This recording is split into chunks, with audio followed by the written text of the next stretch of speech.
have left at least 50 people dead and hundreds injured. The country's main state TV station has been set on fire. The internet has been temporarily suspended.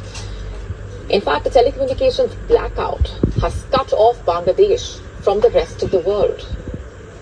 As such, the entire country is engulfed in chaos, to say the least. Information is trickling in slowly. Let's just take a step back and tell you what this unrest is all about. It basically stems from deep-seated anger over a quota system that reserves 56% of the government jobs for certain groups, including 30% for the descendants of the 1971 freedom fighters. People are demanding a complete overhaul of the system, outrightly rejecting Prime Minister Sheikh Hasina, whom they now label a dictator for her government's brutal crackdown on the protesters, as many are calling it. Early this week, Hasina had shut all universities and colleges, the epicenters of the protest, indefinitely. On Wednesday, Hasina gave a speech denouncing the deaths of students killed in the protests and urged the protesters to wait until the High Court's final order. However, it has done little to quell the situation. As per reports, the sound of tear gas, gunfire, flash grenades echoed in areas close to the universities in the country's capital, Dhaka, on Friday. Many government buildings, including the Bangladesh Bridge Authority's main headquarters, were torched by angry protesters. Many streets across the national capital appeared deserted, with burnt vehicles lying on the side of the road, a common sight. Besides Dhaka, there have been reports of violence in 47 of Bangladesh's 64 districts in relation to this protest.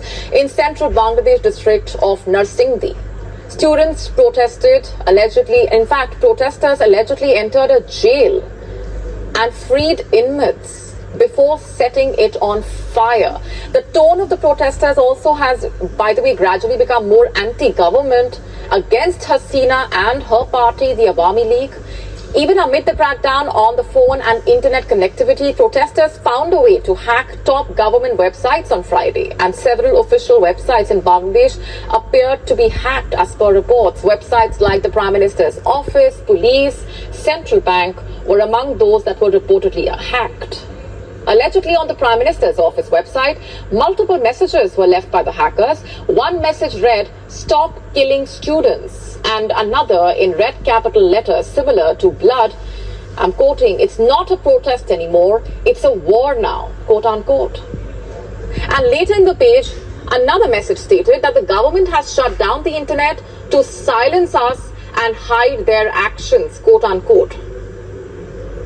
The international community is also monitoring the developments very closely. The UN chief Antonio Guterres has urged restraint from all sides.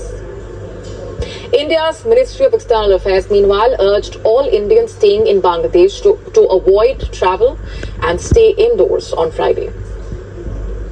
And just to understand the issue better, we need to look at the entire background. Sheikh Hasina has been Bangladesh's prime minister for over 28 years. Her tenure is marked by allegations of high-level corruption and turning Bangladesh into what many call a party state. Her opponents claim she has centralized power to the point of authoritarianism. The police's response to students protesting the quota system only fuels the growing anti-incumbency sentiment against her. Students are openly declaring they would prefer Razakars over what they see as her dictatorship. This term refers to the East Pakistani volunteers who sided with Pakistan during the 1971 War of Independence, committing horrific acts against Bangladeshis. And being called that term is the worst insult in Bangladeshi society. But now, students chant, "We are Razakars," as a taunt against Sheikh Hasina, reflecting the depths of their anger and frustration. The protest's roots lie in a broader social and economic context. In the year 2018, after violent nationwide protests, the government scrapped the quotas for first and second class jobs. However, on June 5th this year, the Bangladesh High Court ruled that the 2018 circular was illegal, effectively reinstating the quotas. And this court decision triggered the current wave of protests, which further intensified when the Prime Minister, in a press conference, questioned if the grandchildren of Razakars should get quota benefits.